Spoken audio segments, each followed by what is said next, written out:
राधे राधे। जब भी हमारे घर में तुलसी जी सूख जाए तो कुछ डंठल तुलसी जी के उतार कर अपने घर में रख लेना चाहिए। जैसे हम लोग सोना चांदी रखते हैं ना, ऐसे ही तुलसी जी की सूखी लकड़ी भी हमको रखनी चाहिए। जी हाँ, ये इतनी कीमती होती है। तभी तो शास्त्र कहते हैं कि पत्रम पुष्पम फलम मूलम तुलसी संभवम सर्वम पावनम मृत्यु का अधिकम।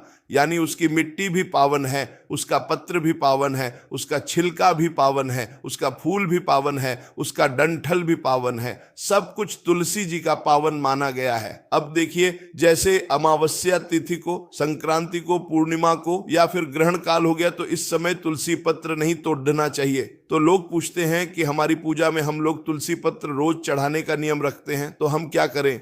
तो आप तुलसी पत्र की जगह तुलसी जी के सूखे डंठल भी अर्पित कर दें, तो भी आपका नियम पूरा हो जाएगा और वही पुण्य फल, पुण्य लाभ आपको मिलेगा। देखिए, शास्त्र कहते हैं कि तुलसी पावके नाथ यो दीपम करोते हरः दीप लक्ष्य सहस्त्राणम पुण्यम सलभते फलम सतेन सदृशो लोके वैष्णवो भुवि दृश्यते। इसका अर्थ है कि जो मनुष्य तुलसी की अग्नि से भगवान को दीप दिखाता है, जैसे हम लोग कोई दिया जलाते हैं तो रुई की बत्ती रखते हैं और वह रुई की बत्ती जलती है, तो उसी प्रकार आपको दीपक में तुलसी की लकड़ी रख के जलानी है। और जब यह दीपक यदि आप भगवान को दिखाते हैं, शालिग्राम शिला के आगे रखते हैं, तो 1,00,000 दीपक दान करने का कार्तिक मास में आपको पुण्य मिल जाता है। मैं तो कहूँगा इसे रोज करिए, रोज दिखाइए। शालिग्राम भगवान यदि नहीं हो तो जरूर ले आइए। शालिग्राम शिला के आगे यदि आप तुलसी जी का बना हुआ दीपक दिखाते हैं तो 1,00,000 दीपक दान करने का कार्तिक मास में आपको पुण्य मिल जाता है।